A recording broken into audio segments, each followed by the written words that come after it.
Hello everyone, welcome to today's video where we will build end-to-end data science project just under 10 minutes.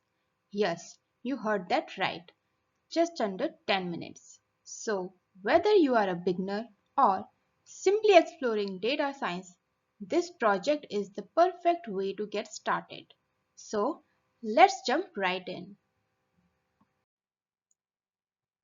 Do you want to build a data science project but not sure how to get started? Then don't worry.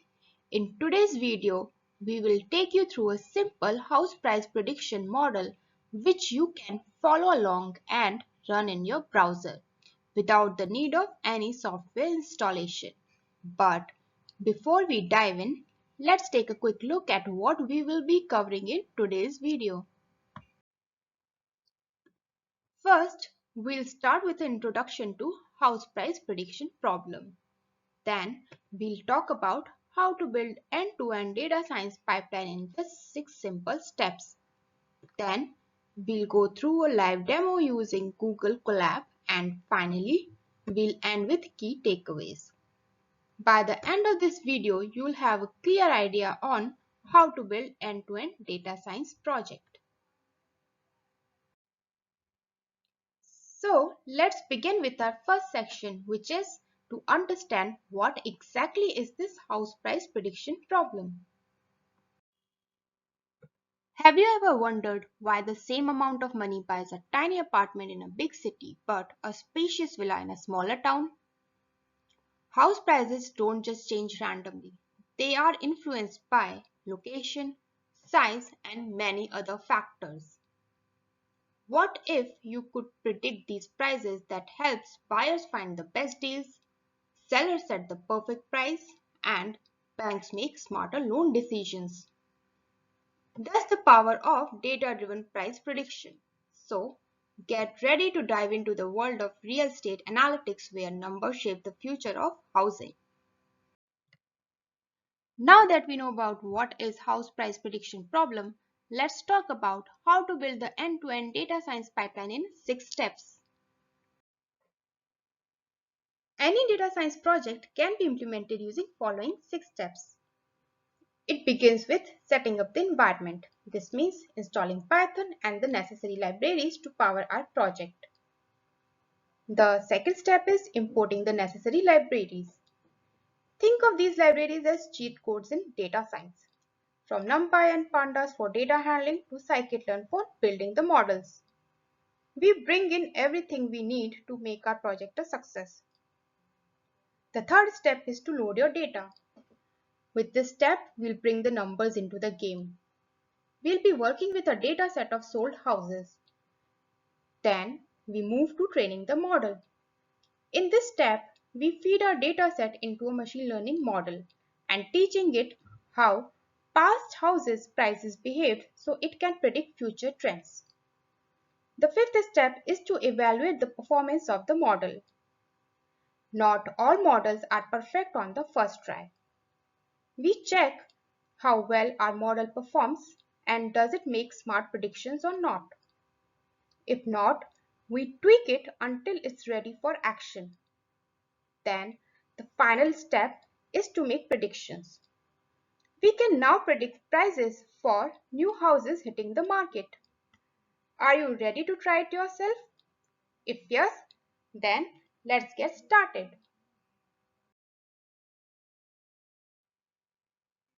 The wait is finally over. Let's dive into some hands-on action. Before moving to hands-on action, let's quickly talk about Google Colab. We will be building our end-to-end data science pipeline using Google Colab. It is a free cloud-based platform that supports Python and all popular data science libraries. It lets you run code instantly and build powerful models all from anywhere. Okay, so let's begin with building our first data science model. So the screen that you are seeing here at the center is of Google Colab, which we will be using for our today's demo. On the left hand side, you can see California underscore housing.csv. So this is the data set that we will be analyzing and using for building our machine learning model. So if you recall, the first step of building any data science model is setting up the environment. In our case, Google Colab has already taken care of that. It has built-in support for Python and all popular libraries. The next step is to import the libraries. These are the popular ones which we will be using here. So pandas is used for loading and manipulating the data. So in our case, housing data is what we are going to load using pandas library. NumPy is used for handling the numerical operation on these data information which is present in the table. Then matplotlib, it is used for creating the visualization, and we'll see at the end how we can use it to visualize our actual or what is there in the data versus the prediction, which is the outcome of a ML model. Then the most popular one, sklearn, which helps us in building the machine learning model and assessing the performance.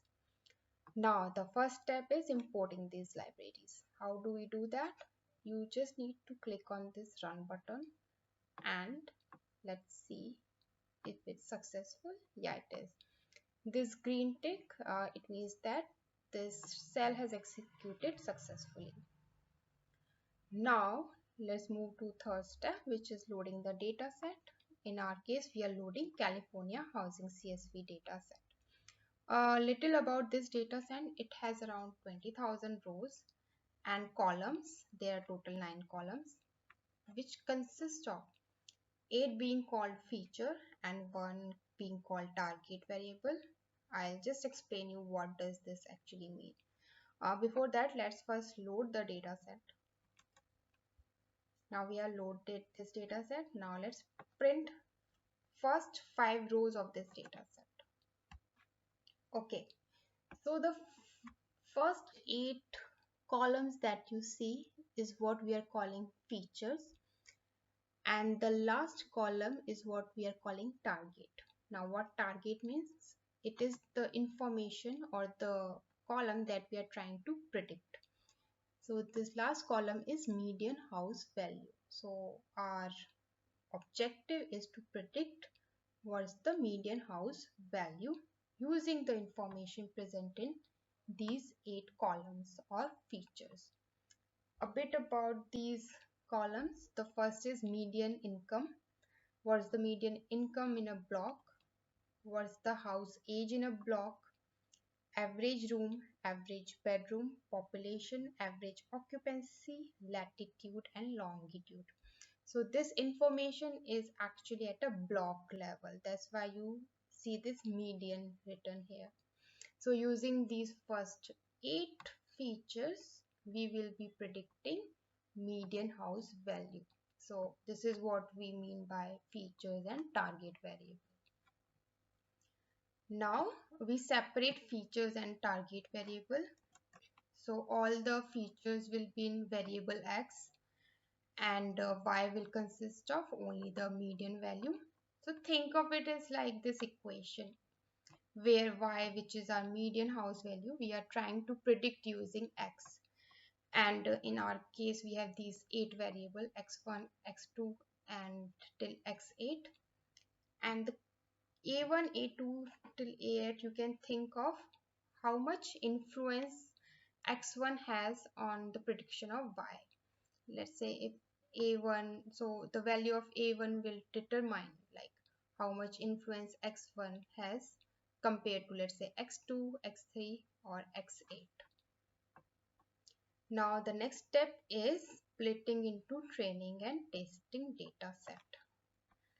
Let me just run this cell and let's talk about why this splitting is necessary. So splitting the data set into training and testing is very crucial to ensure our model is generalizing. So The objective of building these models is to predict what's happening or what's going to happen in future. So that data is unseen data. So by splitting it into two parts, training and test set ensures that it is able to generalize on unseen data also. So this training set, xtrain, ytrain will be used to train the model, and then we assess the performance of this trained model on this test set, which is the unseen data and was not used to build this model. So as you see here, it is used to evaluate the model's performance on unseen data. Now, what are some of its key benefits? Prevents overfitting, which is nothing but like how well your model is able to generalize on the unseen data. It evaluates real world performance because in the real world there are new data points keeps on coming. So it is not going to be the case that you are already predicting on what had happened before. So this is what it ensures. Now next, the third benefit is it provides an objective performance metrics. So we will be calculating metrics like R square, and we'll see how it is on test data compared to training data to make a sense of like how accurate our model is. Now the next step is normalizing the features. Because all this information is numerical, so there are some standard practices around it, like how to deal with that information. So standard scaler is one such library which is used to do that. Okay, so once it is done, now let's move to the most exciting part, which is training the model. In our case, we are using linear regression. It's a supervised learning algorithm used for predicting continuous value. When I say continuous value, as you see here, if I go back, the median house value, it can take any value in any range, not any range, like it will be definitely greater than 0. No house can have, let's say, negative value. So this is what it means. It can have any positive value. There's another class of algorithms like classification, where it takes only let's say if I talk about binary classification, it will take only two values, 0 or 1. Then there are multi-class classification algorithm. It can take, let's say, n number of labels, maybe 0, 1, 2, 3, 4. So those are called classification type of algorithm, and this house prediction problem is a continuous value prediction problem. So linear regression is used for predicting continuous value. As I told you earlier, it models the relationship between dependent variable and one or more independent variables. So y here is that value which we are trying to predict using these features. Now you must be wondering, how do I train this model? So there's just one line that you have to execute. This line actually initializes your model, and then it fits that model on your training data. You just need to execute this, and actually your model has been trained. Now the most important step is to predict the performance on test set and evaluate the model. We will be using R square to assess the performance of the model. R square, what it is, it actually measures how well the independent variable explain the changes in dependent variable. So a higher the R square means the model fits the data very good. So if you look at the values of R square, 1 means perfect fit, 100% change explained, which is actually not possible. Like otherwise, if it is 100%, it's like a overfitting case. Usually we get the values between 0 to 1. It means the features are able to explain the why in some way. So higher is better, definitely. 0, that model is no better than predicting the mean. It's like if I take the average of my y and put it as prediction. So this fitted model is as good as just predicting the mean. So there's no use of building a model, just replace it with the mean of my y. And negative means model performance is even worse than mean. So your model is really bad. So now let's see how our model is performing here. So let's predict on the test set. So this is our test set. We will get the predictions, and here I'm comparing. So whatever prediction I got, I'm comparing it with the actual y test. Now let's check the performance of our model. Let's calculate the R square value. So it is around 57%, which is not very good, but also not bad. Now let's plot the actual versus predicted values. Yeah, so this is the code. So on the x-axis we have actual values, and on the y-axis we have predicted values. So this scatter plot shows a comparison of actual house prices versus predicted house prices. Some insights from this scatter plot. So there's a positive correlation between actual and predicted prices shown by a general uptrend. However, model appears to underpredict houses at higher price points. So it's not able to give good predictions for high priced apartments or bungalows. However, there is one more significant observation, that there is a significant scatter around the trend line. So it's not a single line, it's a region. What does that mean is the model doesn't perfectly predict house prices. So that's what is also shown by our R square value of 57%. So this is it. We have created our first data science model.